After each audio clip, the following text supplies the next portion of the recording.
여호수아 7장 1절 말씀 함께 같이 읽도록 하겠습니다.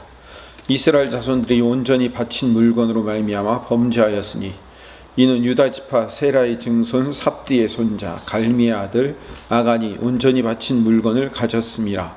여호와께서 이스라엘 자손들에게 진노하시니라. 요단강을 건넌 이스라엘 백성들에게 가장 큰 숙제라고 할 수 있는 여리고성을 점령했습니다.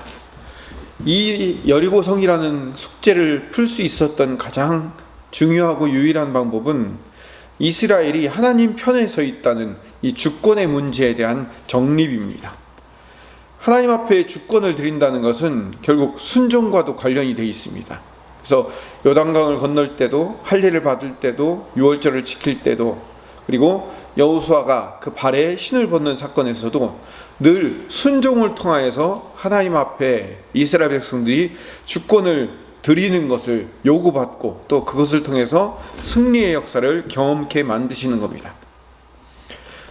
특별히 할례를 행하고 요단강 건넌 다음에 할례를 행하고 유월절을 지키고 여호수아의 발에서 신을 벗는 이 세 사건 중에서 특별히 중요한 사건이 뭐냐면 세 번째, 여리고성 올라가기 직전에 하나님의 군대 대장이 나타나서 신을 벗으라고 한 소위 발바닥 사건이 바로 하나님 앞에 주권을 드리는 가장 중요한 의미가 있는 사건입니다. 왜냐하면 신을 벗으라라는 것은 주인이 노예에게 요구하는 겁니다. 그러니까 종이 된 자가 주인 앞에 자신의 주권을 드린다, 그 의미를 갖고 있는 겁니다. 이 신발을 벗는다는 의미가 왜 중요하냐면 여호수아 1장 3절로 다시 가보면 내가 모세에게 말한 바와 같이 너희 발바닥으로 밟는 곳은, 발바닥으로 밟는다고 얘기합니다. 모두 내가 너희에게 주었느니 곧 광야와 이 레바논으로부터 큰 강 곧 유브라데 강까지 해쪽 속의 온 땅과 또 해지는 쪽 대해까지 너희의 용토가 되리라 라고 얘기했을 때 여호수아 1장 3절 4절에서 제일 먼저 이야기하고 있는 것은 너희 발바닥으로 밟는 곳은, 왜 그냥 신발을 신고 가는 곳이 아니라 꼭 발바닥으로 밟는 곳이라는 말씀을 이야기한 이유는 뭐냐면 신을 벗고 가는 곳은 이라는 의미입니다. 주권을 하나님 앞에 드리고 가는 곳을 내가 너희에게 주겠다라는 의미가 되는 거죠. 이스라엘은 하나님 나라의 모형이에요. 가나안 땅은 하나님 나라라는 어떤 특정한 장소의 모형으로 제공되고 있습니다. 그러니까 하나님의 나라는 우리의 주권을 하나님 앞에 드리는 그 시간과 그 장소가 하나님의 나라가 된다는 것을 보여주고 있는 상징이며 예표가 되는 거죠. 그래서 주권을 하나님 앞에 드리는 길, 순종하는 곳에 늘 승리가 따르게 된 겁니다. 우리가 잘 아는 바와 같이 여리고성의 점령 방법도 상식적이지 않잖아요. 여리고성을 하루에 한 바퀴씩 6일 동안 돌고 마지막 7번째 날 성을 돌고 나서 나팔을 불자 여리고성이 무너지고 승리를 얻게 되는 거예요. 만화나 동화책에서 나올 법한 이야기를 하고 있는 거예요.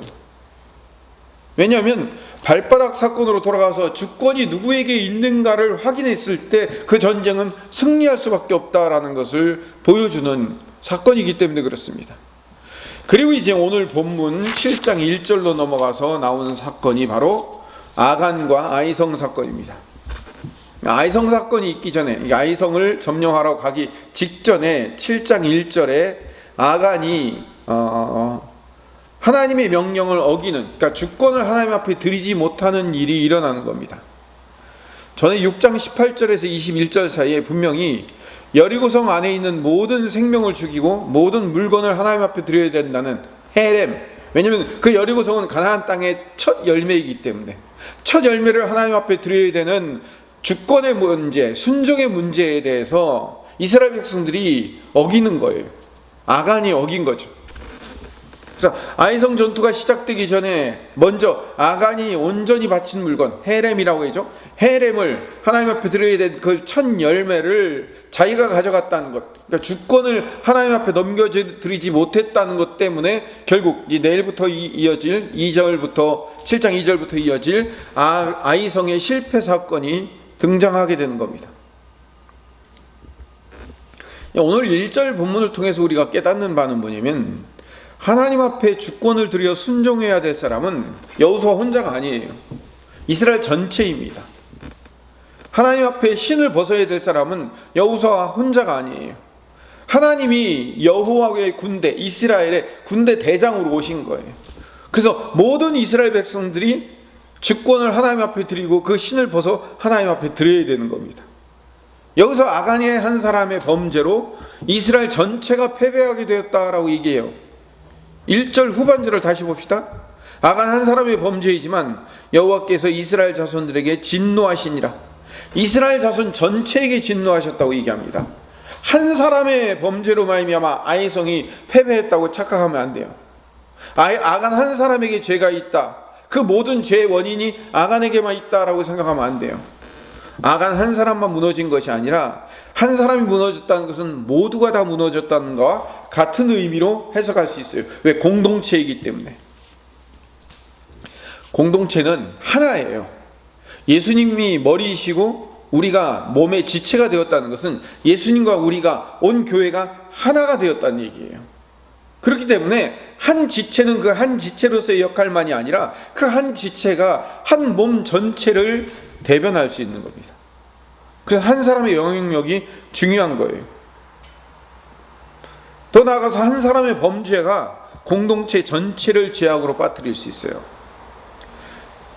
신문이나 뉴스에 보면 어떤 범죄가 일어났을 때, 그 범죄가 일어나거나 악한 상황이 펼쳐졌을 때 그것을 했던 사람의 종교가 기독교였다, 또는 목회자가 이런 일을 했다라는 것이 밝혀지면 여러분, 우리가 뭐라고 욕을 합니까?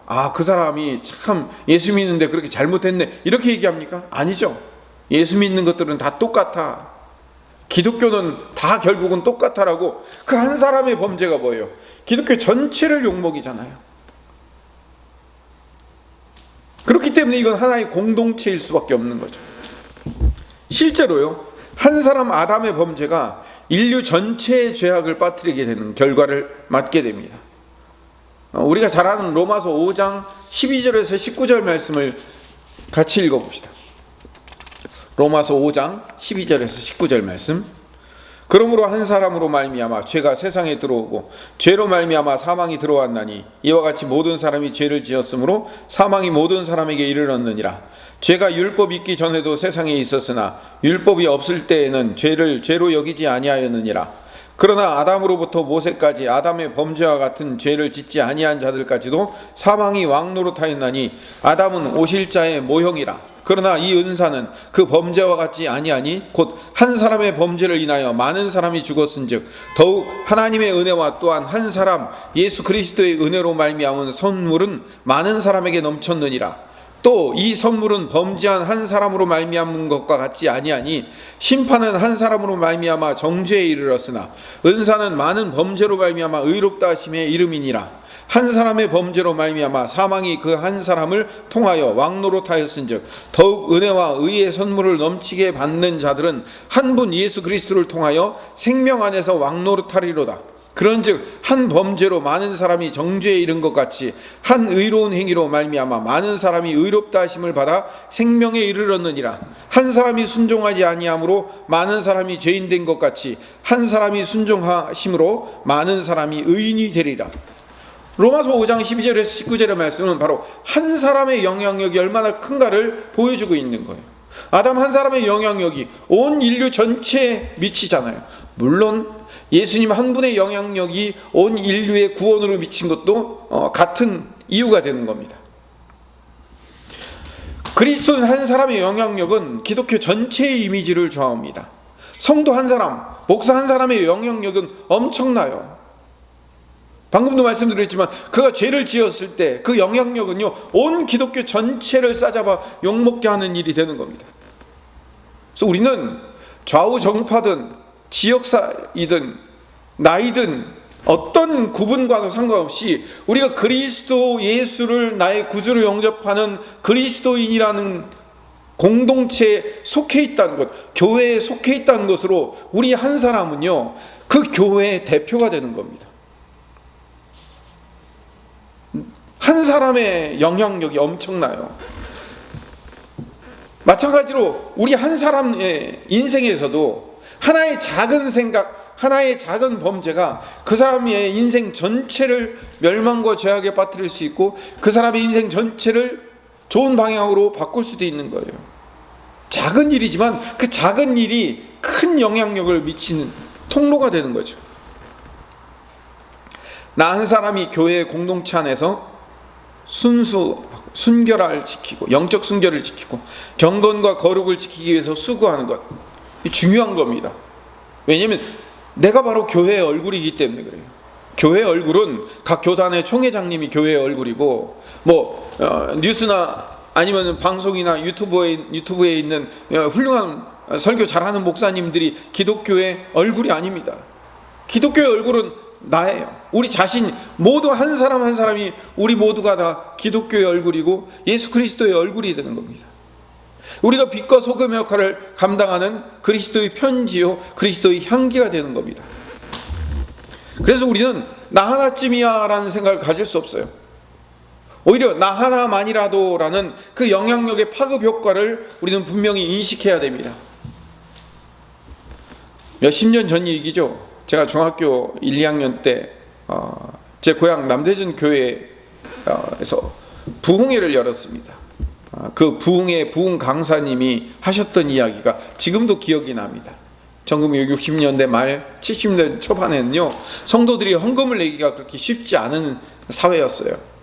그때 교회에서 어떤 큰 일을 하기 위해서 참깨 농사를 많이 짓는 마을이었기 때문에 우리 참기름 한 병씩 다 모아가지고 교회 일을 하자라고 목사님이 말씀하셨답니다.